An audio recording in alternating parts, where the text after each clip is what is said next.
jungles of New Guinea,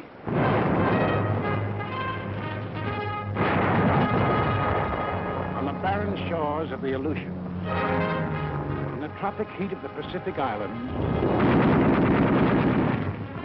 in the sub-zero cold of the skies over Germany, in Burma and Iceland, the Philippines and Iran, France, in China and Italy, Americans fighting. Fighting over an area extending 7/8 of the way around the world.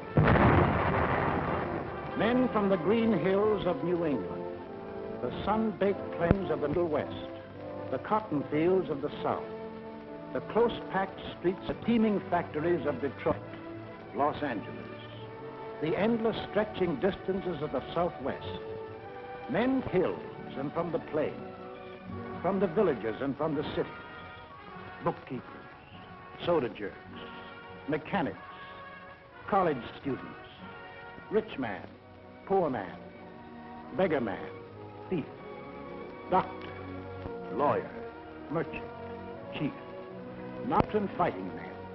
Yet 2 years ago, many had never fired a gun or seen the ocean or been off the ground. Americans, fighting for their country while half a world away from it. Fighting for their country, and for more than their country. Fighting for an idea. The idea bigger than the country. Without the idea, the country might have remained only a wilderness. Without the country, the idea might have remained only a dream.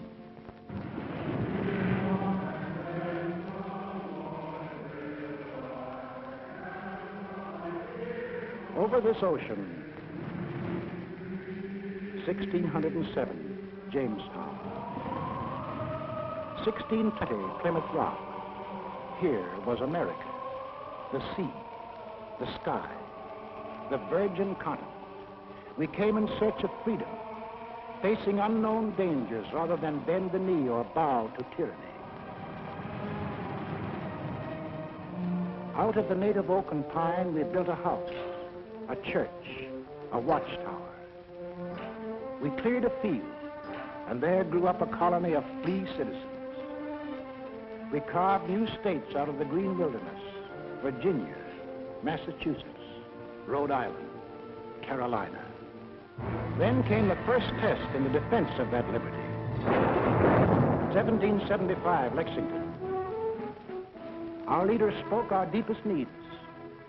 Colonists are by the law of nature free-born, as indeed all men are. It is the right of the people to alter or abolish it, and to institute new government. These are the times that try men's souls. But as for me, give me liberty, or give me death. In the midst of battle, it happened. The idea grew.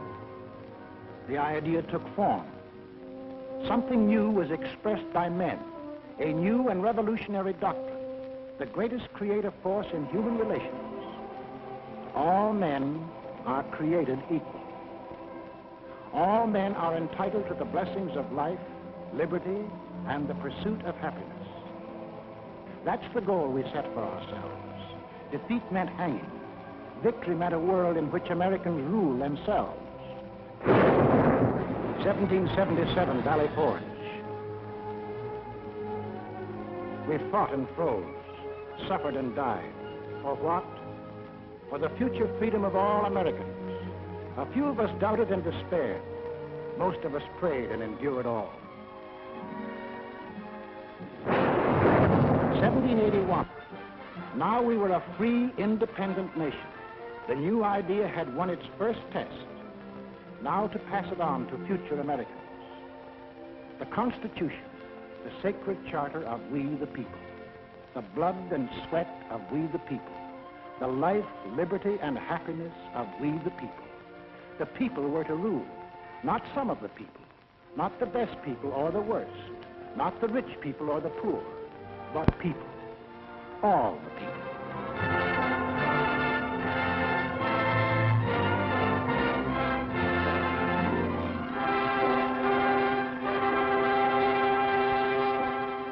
In this brotherhood, America was born. One nation, indivisible, with liberty and justice for all. We began as 13 states along the Atlantic seaboard. We pushed across the Alleghenies, the Ohio River, the Mississippi, the last far range of the distant Rockies. We carried freedom with us. No aristocratic classes here, no kings, no nobles or princes, no state church, no courts, no parasites, no divine right of man to rule man. Here, humanity was making a clean, fresh start from scratch. Behind us, we left new states, chips off the old blocks welded together by freedom.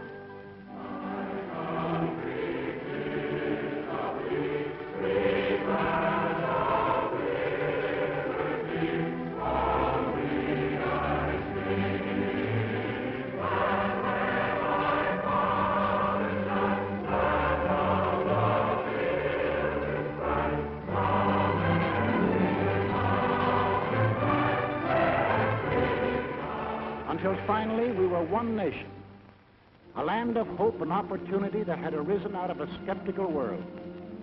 A light was shining, freedom's light. From every country and every clime, men saw that light and turned their faces toward it.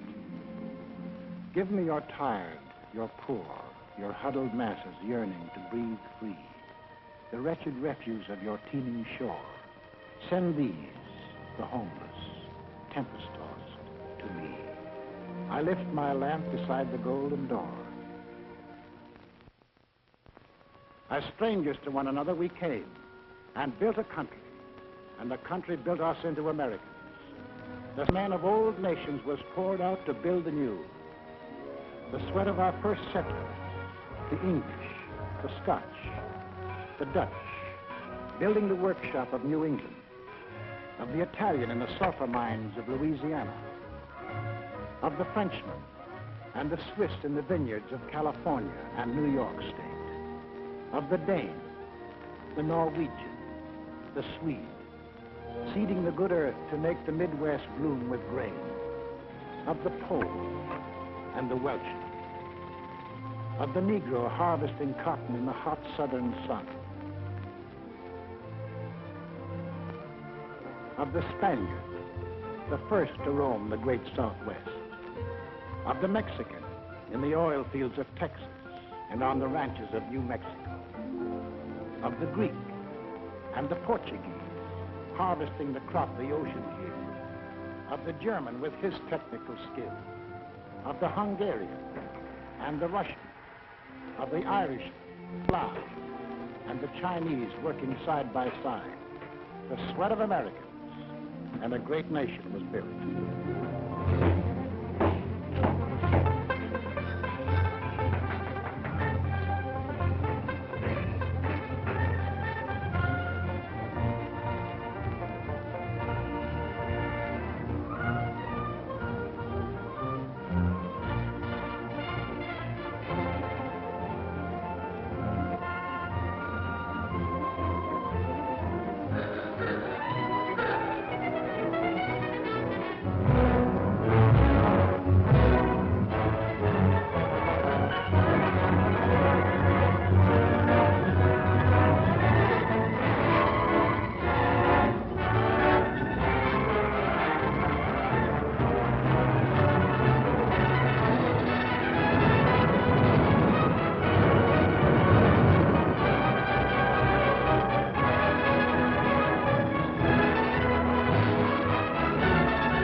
The sweat of the men of all nations built America, and the blood.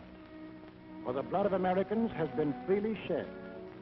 5 times in our history have we withstood the challenge to the idea that made our nation. The idea of equality for all men, life, liberty, and the pursuit made us, the people we are. Let's take a look at ourselves before we went into this war. Well, first of all, we're a working people. On the land, at the workbench, at a desk. And we're an inventive people. The lightning rod, cotton gin, the telegraph, the blessed anesthesia of ether, the rotary printing press, the telephone, electric welding, the incandescent lamp, the submarine, the steam turbine, the motor-driven airplane, the X-ray tube, the gyroscope compass, the sewing machine, television. All these and countless more bear witness to our inventiveness.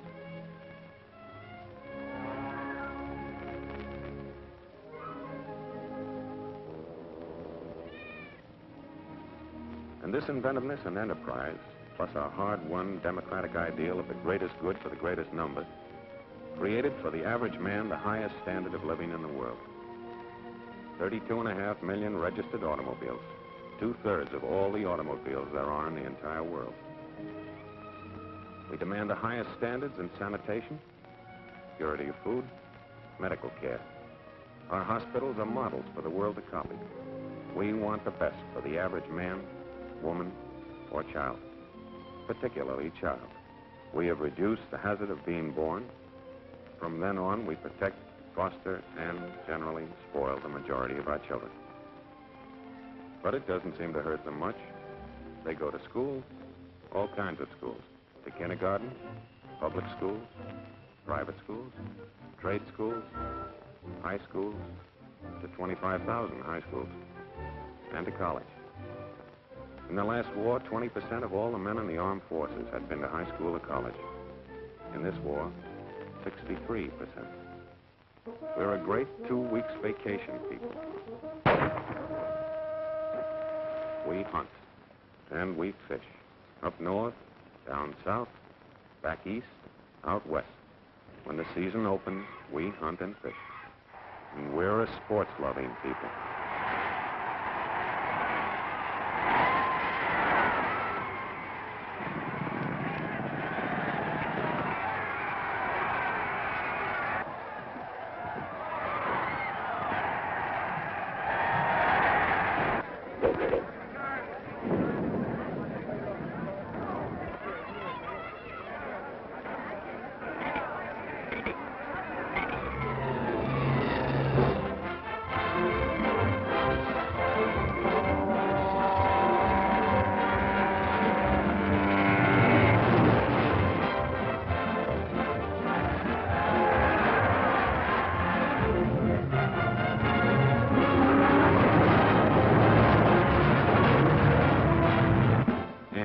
Probably the travelingest nation in all history. We love to go places. We have the cars, we have the roads, we have the scenery. We don't need passports, but sometimes we need alibis. We sleep by the road, we eat by the road. The foreigner is enchanted and amazed by what we like to put on our stomachs.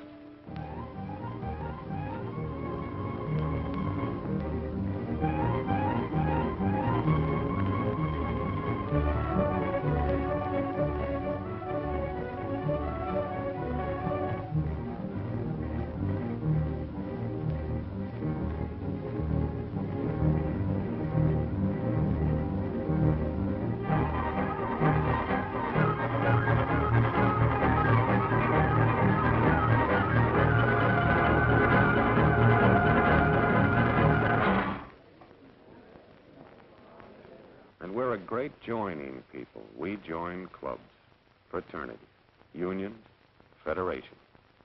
Shove a blanket us, we'll sign up. Radios, we have one in the living room. When you think of refreshment, think of the dining room, the bedroom, the bathroom, in our cars, and in case of acid indigestion, in our hands, and up our sleeves. Does your cigarette taste different lately? Music, we couldn't be without it.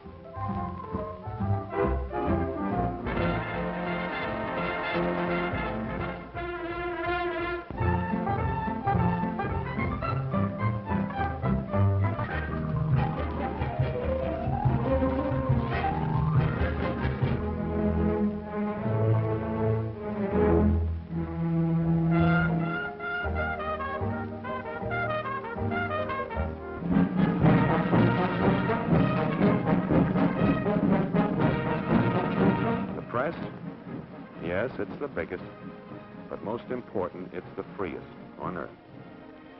Over 12,000 newspapers of all shades of opinion, books on every conceivable subject, and more than 6,000 different magazines, not counting the comics.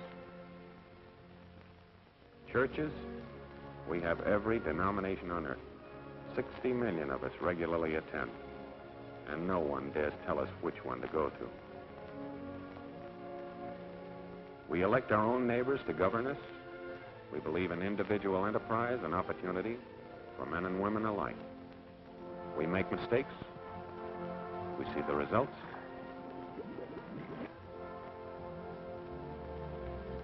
We correct the mistakes. We skyrocket into false prosperities and then plummet down into false, needless depressions. But in spite of everything, we never lose our faith in the future. We believe in the future. We build for the future. Yes, we build for the future. And the future always catches up with us. Before we're done building, we've developed something new and have to start rebuilding. That's roughly the kind of people we are. Boastful, easygoing, sentimental, but underneath passionately dedicated to the ideal our forefathers passed on to us, the liberty and dignity of man. We've made great material progress, but spiritually we're still in the frontier days. Yet deep down within us, there is a great yearning for peace and goodwill toward men. Somehow we feel that if men turn their minds toward the fields of peace, as they have toward the fields of transportation, communication, or aviation, wars would soon be as old-fashioned as the horse and buggy days. We hate war. We know that in war, it's the common man who does the pain, the suffering, the dying. We bend over backwards to avoid it. But let our freedoms be endangered, and we'll pay and suffer and fight to the last man. That is the America. That is the way of living for which we fight today. Why? Is that fight necessary? Did we want war?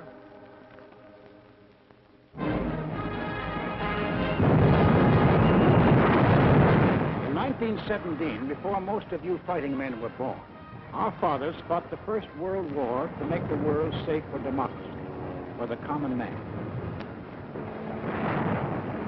They fought a good fight. There was to be no more war in their time or their children's time. Faithful to our treaty obligations, we destroyed much of our naval tonnage. Our army went on a reducing diet until it became little more than a skeleton. For us, war was to be outlawed. For us, Europe was far away. And as for Asia, well, that was really out of this world, where everything looked like it was torn from the National Geographic. Yet, in this remote spot in Asia, in 1931, while most of you were playing ball in the sandlots, this war started.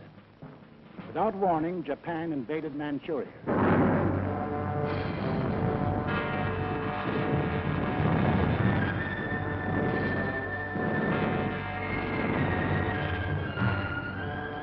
Once again, men who were peaceful became the slaves of men who were violent.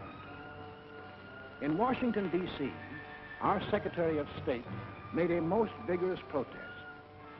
The American government does not intend to recognize any situation, treaty, or agreement which may be brought about by means of aggression. But we, the people, hadn't much time to think about Manchuria. We were wrestling with the worst depression in our history. Some of us were out of jobs. Some of us stood in bread lines. Some of us suffered homemade aggression. Some of us were choked with dust. Some of us had no place to go. 2 years later, in 1933, while most of you were graduating from high school, we read that a funny little man called Hitler had come into power in Germany.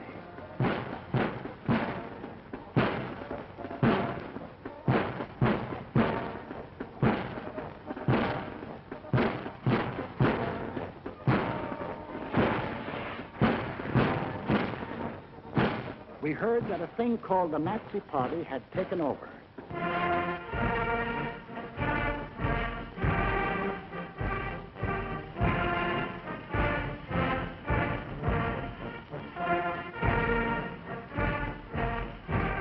Today we rule Germany, tomorrow the world. What kind of talk was that? It must be only hot air. In 1935, about the time you had your first date, we read that strutting Mussolini had attacked far-off Ethiopia.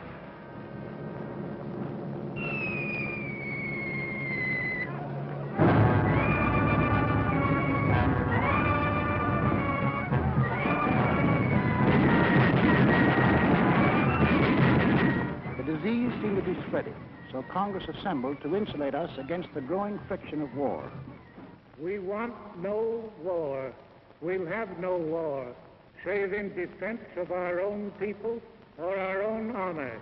Toward this end, our chosen representatives passed the Neutrality Act. No nation at war could buy manufactured arms or munitions from the United States. In 1936, when you were running around in jalopies, we were disturbed by news from Spain.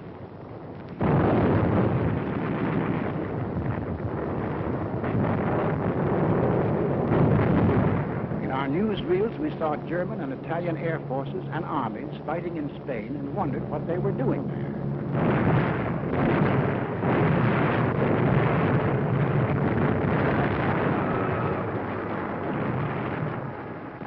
For the first time, we saw great cities squashed flat, civilians bombed and killed.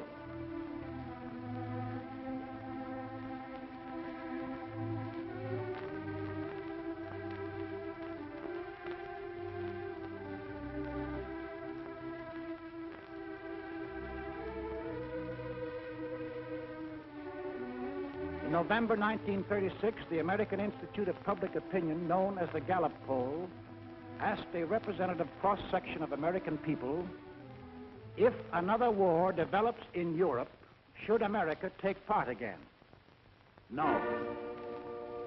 95%. We the people had spoken. 19 out of 20 of us said, include us out.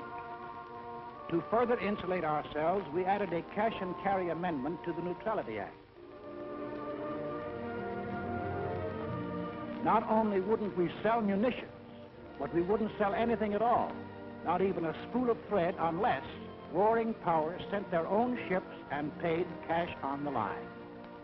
In 1937, the press services received a flash from Asia.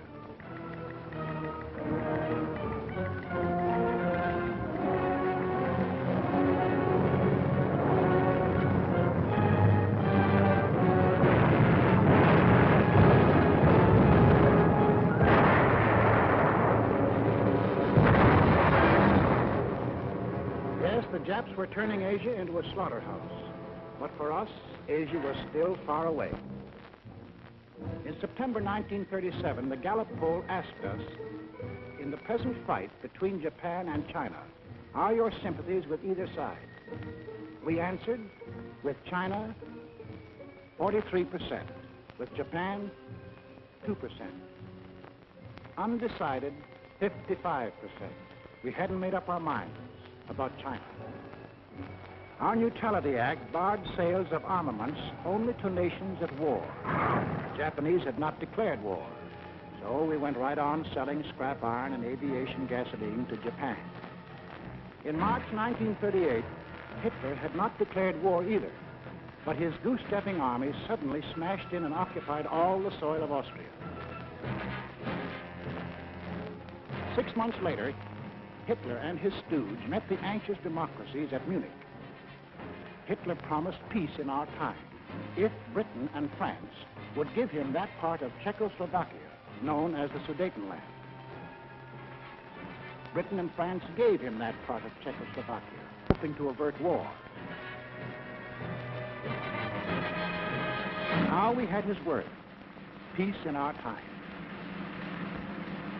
At home, we began to hear strange hits.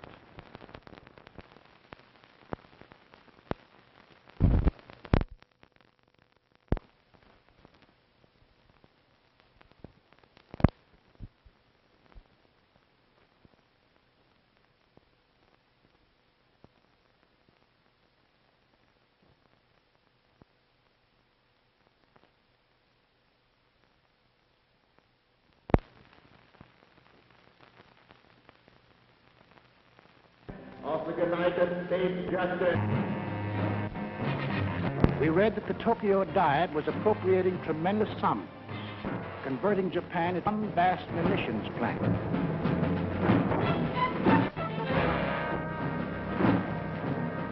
We watched these supposedly poor have for armament, and we wondered why. Arrogantly, they told us why. They had declared war on us long before the shooting started.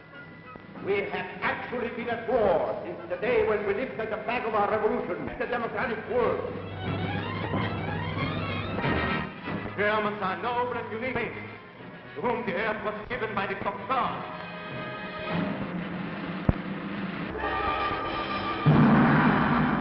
The world must come to look upon our emperor as the great ruler of all nations.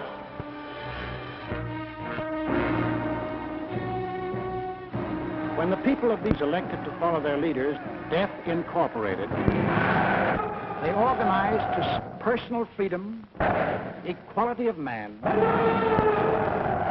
freedom of speech, freedom of religion, organized to smash the very principles which made us the people we are. So in December 1938, when the poll asked us, should the United States increase the strength of its Army, Navy, and Air Force, we answered yes, 85%. It was time to look to our defense.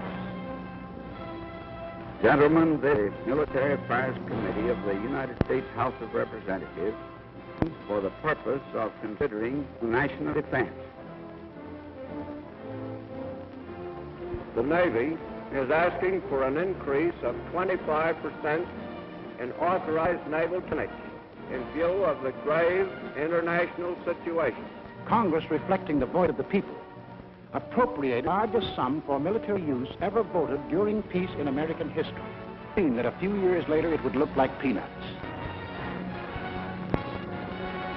1939, Adolf Hitler broke.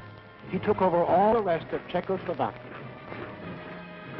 There was more peace in our time. 1939, as we here in America observe.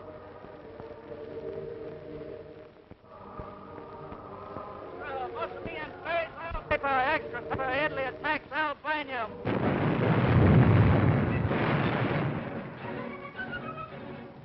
The picture was becoming clear. The conquering force of violence were being set loose in the world. Where would they stop? In a last desperate effort to avert a world war, President Roosevelt, as a neutral, sent messages to Hitler and Mussolini, asking their promise to respect the independence of 30 free countries. To Adolf Hitler, this message was a huge joke as he repeated the names to a jeering Reichstag. Sweden, Denmark, Niederlande, Belgien, Großbritannien, Irland, Frankreich, Portugal, Spanien, die Schweiz, Liechtenstein, Luxemburg, Polen, Ungarn, Rumänien, Jugoslawien, Russland, Bulgarien, Türkei, Arabien, Syrien, Palästina, Ägypten. This was the only answer the president received. On September the 1st, 1939, the Nazi army smashed into Poland.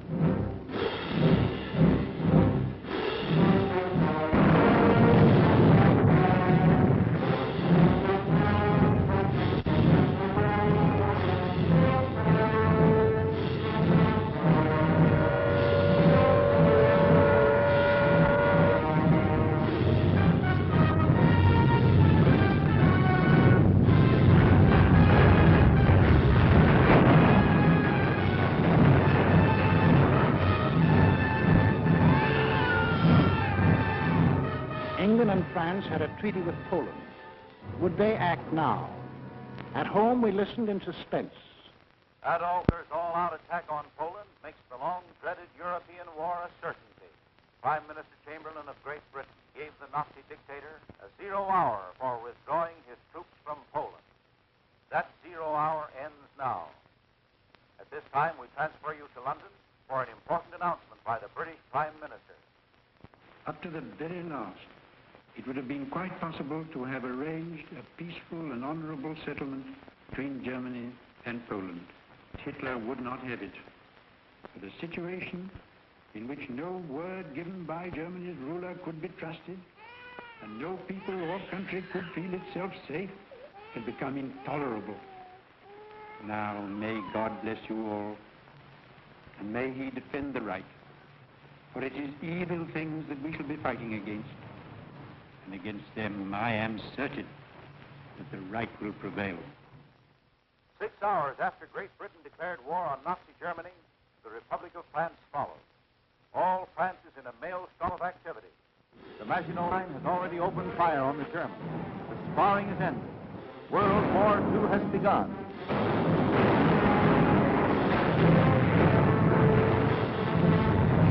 At home, we were asked, what country is in this war? 82%. We Americans had it. Also, we began to fear that this war was going to concern us. President Roosevelt called a special session of Congress to reconsider the embargo against selling munitions. I have asked the Congress to reassemble in extraordinary session in order that it may consider and act on changes in our neutrality law. The men of Congress wrestled with their beliefs and our futures. They debated and they argued. The arms embargo is far too great a security to American peace to permit its surrender without a last-ditch fight. The Embargo Act, as it now stands, is one-sided and works entirely to the advantage of one side. Therefore, the Embargo Act should be modified. We, the people, also debated and argued whether we should sell arms and munitions. When the question was put to us, we had an answer. Should we change the Neutrality Act so we can sell war supplies? Yes, 57%.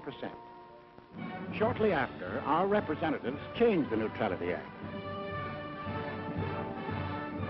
We lifted the embargo on arms and munitions. Now we would sell if purchasers would pay and take the stuff away in their own ships. American ships were still barred from combat zones. Meanwhile, on the other side of the globe, Japan was busy trying to bomb, shoot, and terrorize the Chinese into submission. We began to realize that if Japan conquered 400 million Chinese, strong as to run us right out of the Pacific. In June 1939, with the same question, 74% said we were with China. Lines were made up. When we loaded our scrap iron on Japanese ships, our citizens protested. Let Mr. Atchison, Assistant Secretary of State, tell us the inside of the story. So until the middle of 1980, the restriction of exports to Japan took the form of moral embargoes of aeroplanes and direct munitions. Then Congress passed the Export Control Act, and increasing cutoffs of scrap iron, aviation gasoline, and other strategic items followed. Exports were curtailed to the limit which those responsible for our defense were willing to risk. It was a fearful responsibility. On one side was the possibility, in fact the probability, that one day these materials might be used against us. On the other side was the possibility, in fact the probability, that to cut them off would provoke an attack which we were not then prepared to resist. Finally, in the summer of 1941, as it became clear that Japan was turning her back upon every possibility of reconciliation and adjustment, and was determined upon her great gamble of conquest, all exports ceased. On April 9, 1940, the leaders of Nazi Germany shifted their war machine into high gear. They overran into Denmark. They smashed into Norway. On May the 10th, 1940, they blitzed into Holland and Belgium. The Nazis are marching ahead at the fastest speed a conquering army has moved in all history. All roads in France are choked with slow-moving masses of refugees. Nazi Stuka dive bombers are strafing and bombing thousands of helpless women and children. Mr. Kaltenborn. Good evening, everybody. Tonight, it seems clearly apparent that the first great phase of the war in the West has been won by Germany. The army of French and British has made a valiant battle in its effort to retreat to Dunkirk, where there is some slight chance that some part of it can be evacuated. Adolf Hitler's mechanized forces are racing toward French resistance collapses. On this 10th day of June, 1940, the hand that held the dagger has struck it into the back of its neighbor. This is William L. Shirer speaking from the forest of Compiègne, where Adolf Hitler today is handing his armistice terms to France. It is 3:15 p.m. Adolf Hitler strides slowly toward the little clearing. I can see his face, his grave, solemn, yet hard statue of martial Foch. Hitler, see the French walk on the avenue, led by General Hunsinger. Hitler and the other German leaders rise as the French enter. General Keitel mumbled to the German armistice terms. This whole ceremony is over in a quarter of an hour. The last time I saw Paris, her heart was warm and gay. I heard the laughter of her heart in every street cafe. The last time I saw Paris, a tree would rest for spring, and lovers walked beneath the trees, and birds found songs to sing. I dodged the same old taxi cab that I had dodged for years. The chorus of their squeaky horns was music to me. The last time I saw Paris, her heart was warm and gay. No matter how they change,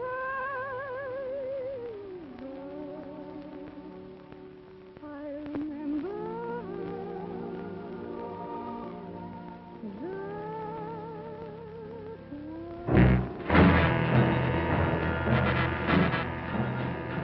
The conquering army now stood on the shores of the Atlantic.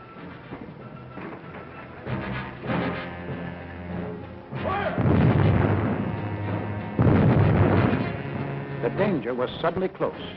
Countries conquered by the Nazis had possessions outside of Europe.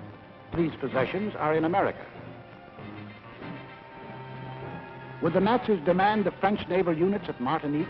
Would the Nazis move into the Dutch oil fields at Curacao? Would the Nazis seize the French naval base at Dakar for invasion of South America?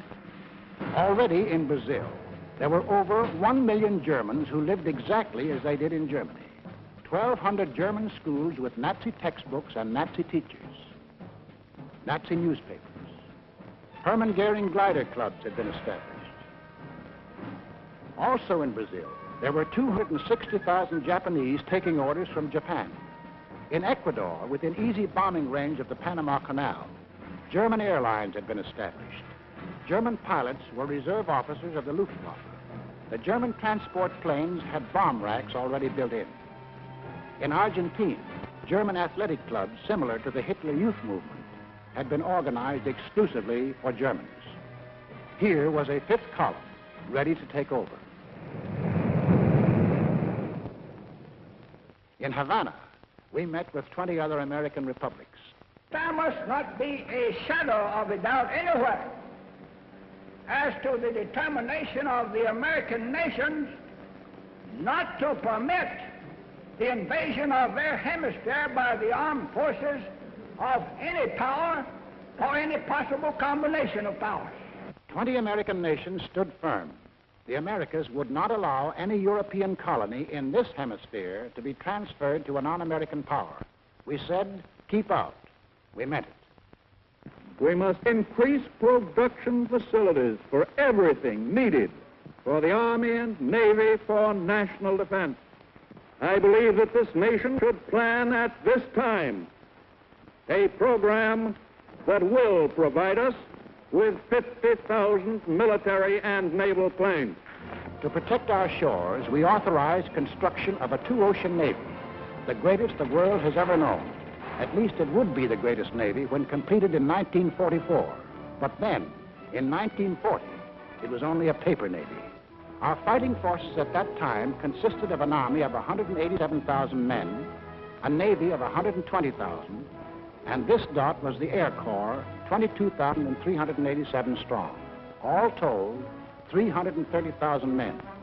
We had makeshift supplies, makeshift equipment, stovepipes for cannon, bags of flour for bombs, and trucks were labeled tanks.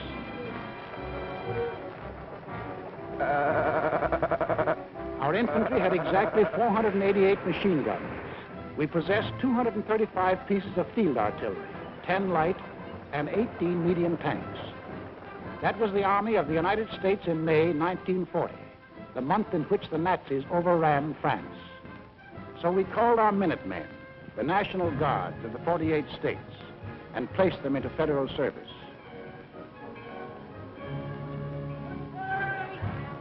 And most important, Congress passed the Selective Service Act. For the first time in our history, we began mobilizing an army while still at peace. The first number is serial number 158. This is the Army, Mr. Jones. No private rooms or telephone. You had your breakfast in bed before, but you won't have it there anymore. The second number, which has just been drawn, is 192. This is the Army, Mr. Green. We like the barracks nice and clean. You had a housemaid to clean your floor, but she won't help you out anymore. Do what the Buford commands. They're in the Army and out in a band. This is the Army, Mr. Brown. You and your baby went to town. She had you worried, but this is warm, and she won't worry you anymore. She won't worry you anymore. It wasn't too soon. Time was running out. The Nazis had begun their shattering blitz on Britain. Hello, America. This is Edward Murrow speaking from London. There were more German planes over the coast of Britain today than at any time since the war began. Anti-aircraft guns were in action along the southeast coast today.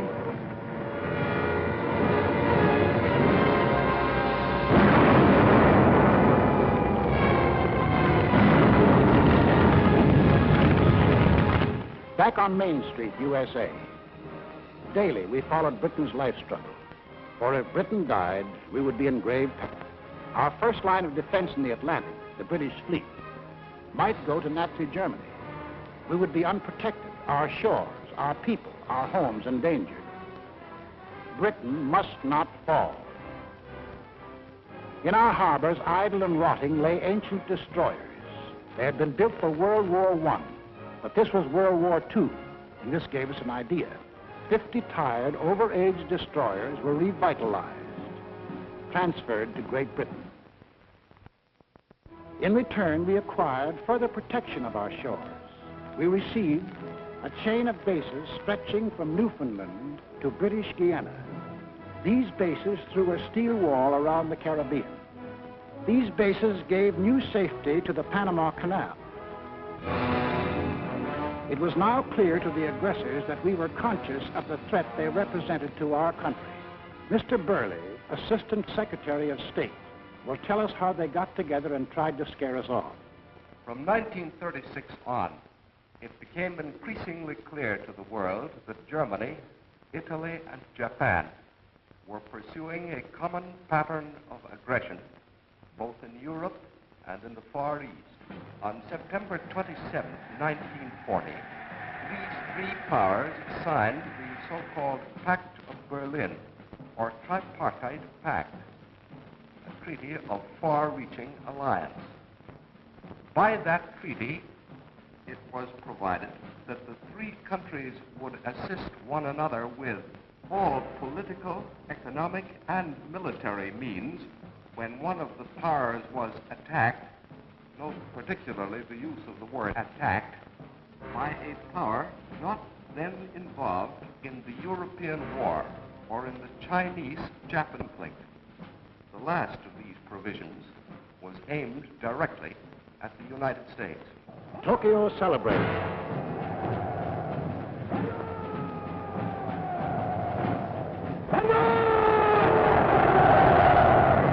Rome cheered.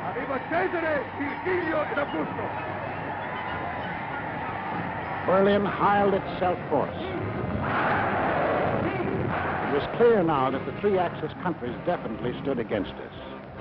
More anxious than ever, we watched the life and death struggle for the possession of the skies over Britain.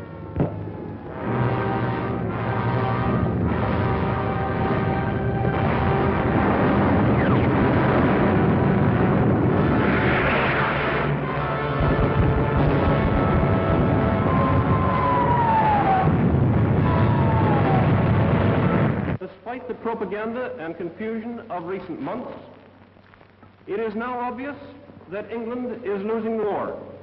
England will not only survive, England will win.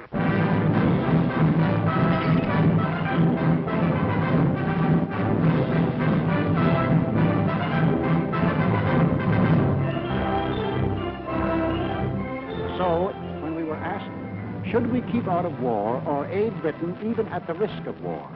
Aid Britain even at the risk of war, 68%. The march of the self-termed master races changed out in war.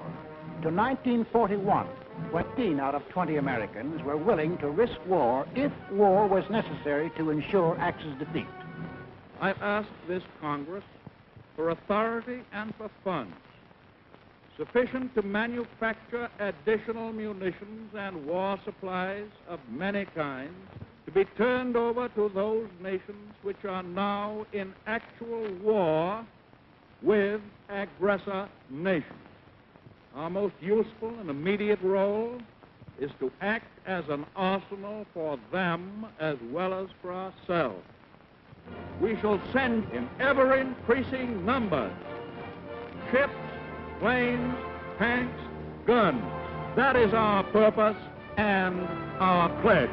By an overwhelming majority, Congress passed Lend-Lease, Bill number 1776, another declaration of independence. Independence from tyranny, 1941 style. On April 6, 1941, the Nazi juggernaut overran into Yugoslavia and Greece. On June the 22nd, 1941, the success-crazy Nazis took their longest step toward world conquest. Without any declaration of war, they blitzed into Russia.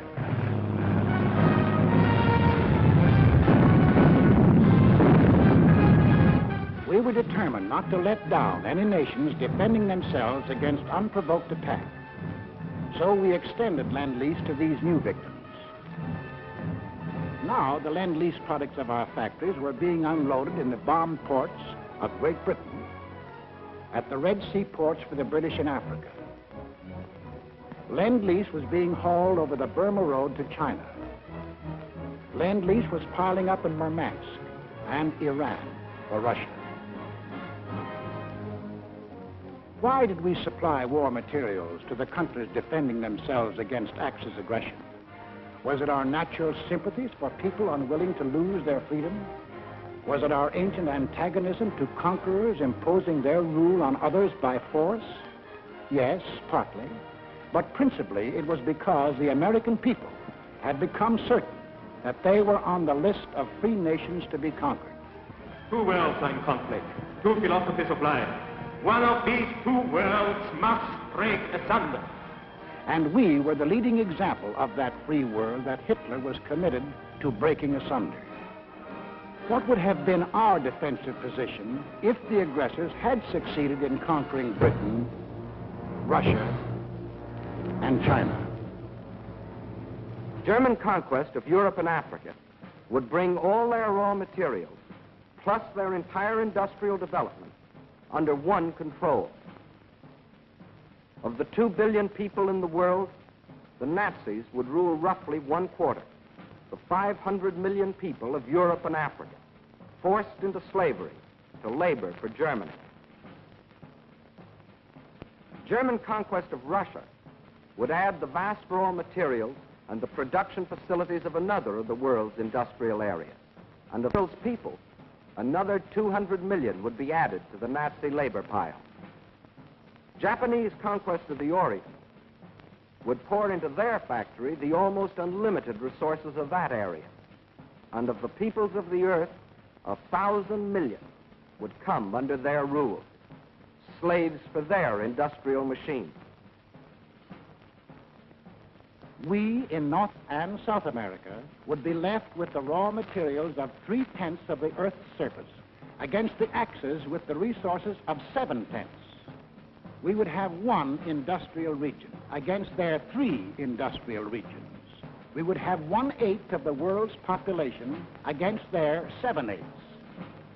If we, together with the other nations of North and South America, could mobilize 30 million fully equipped men, the Axis could mobilize 200 us and virtually 10 times stronger than ourselves.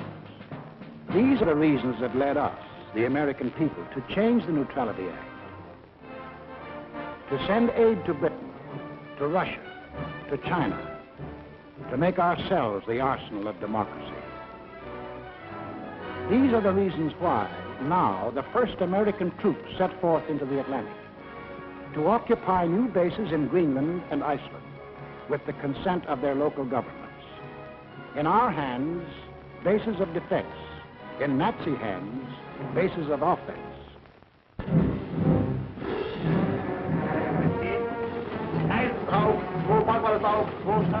The Germans opened unrestricted submarine warfare.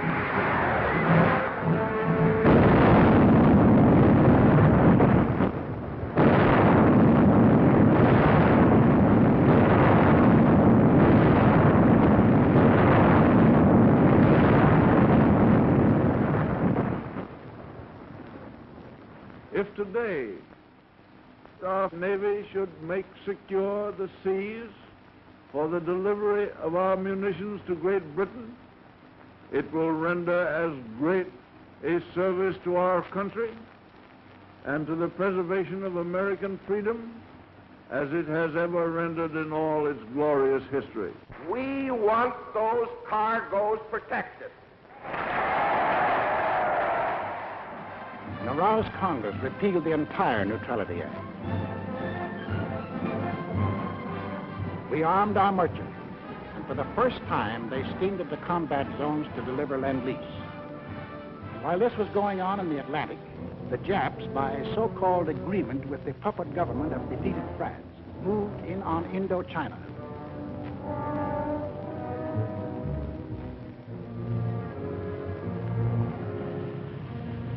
There were now only 2 threats to their plan for conquest of Greater East Asia. First was their northern neighbor, Russia, the only military power within striking distance of Japan. The Nazis were taking care of Russia. The second threat to Japanese conquest was us. Japanese southward expansion was too dangerous to attempt with our bases still standing in the Philippines and our supply lines open to Wake, to Midway, and to Hawaii. We were in their way. We had to be removed. But in the Japanese way. Off to Washington went Special Ambassador Curacao on what the Japs said was a mission of peace, but carefully synchronized with his department of a Jap task force under sealed orders, not on a mission of peace. On November 14th, Mr. Curacao arrived in San Francisco, smiling his toothy smile as he sang the old song of Japanese friendship. The Japanese were a peace-loving people. Their whole policy was devoted to the establishment of permanent peace in Asia. Our aid to China was delaying the establishment of that peace. Our refusal to sell them oil and scrap was interfering with the establishment of that peace. Our objections to their taking over the East Indies, Greater East Asia, was an interruption in the establishment of that peace. All they wanted was peace. On November 17th, Mr. Curacao and Japanese Ambassador Nomura were received by the President in the presence of the Secretary of State, Cordell Hull. It very quickly became clear that the Japanese had brought no new proposals and that the Japanese intended to continue their campaign to conquer China and all East Asia.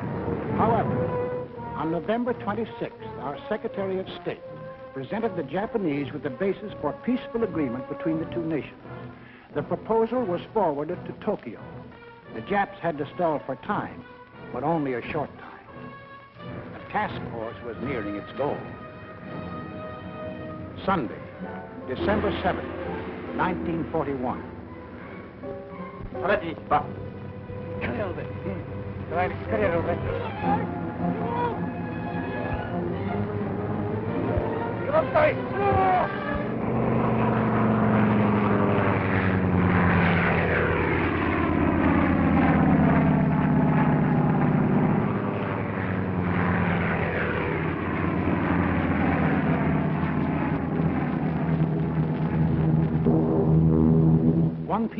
Eastern Standard Time. The Japanese emissaries are expected at the State Department for 1 o'clock appointment they had requested in order to their answer to our proposals. 1 p.m. The Japanese planes are touching Hawaii.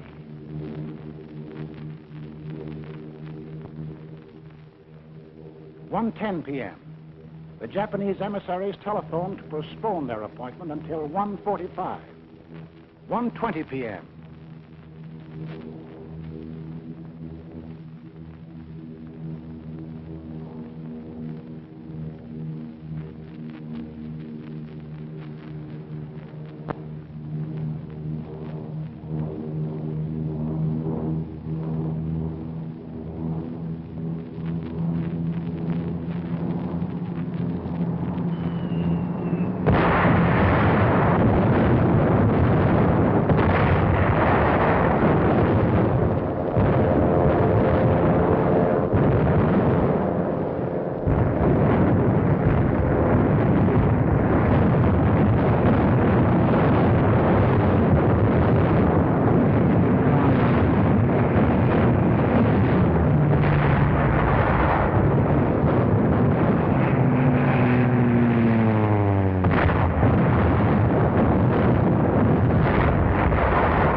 The Japanese envoys, smiling and correct, arrive at the State Department.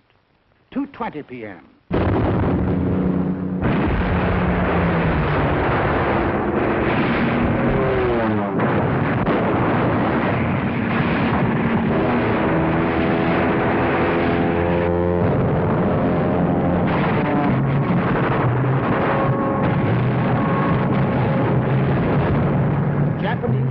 Had been sowing death and destruction for an hour on American outposts in the Pacific when the Japanese envoys presented a memorandum to Mr. Hull. Here is the memorandum presented to me. As you can see, it is quite a lengthy document. I read it hurriedly, discovering that it contained a recital of monstrous accusations against the United States, charging it, among other things, with, quote, scheming for the extension of the war, preparing to attack Germany and Italy, two powers striving to establish a new order in Europe, and ignoring Japan's sacrifices in the 4 years of the China affair, menacing the empire's existence itself, and disparaging its honor and prestige. After reading the note, I said to the Japanese emissaries, I have never seen a document that was more crowded with infamous falsehoods and distortions on a scale so huge that I never imagined that any government on this planet was capable of uttering them.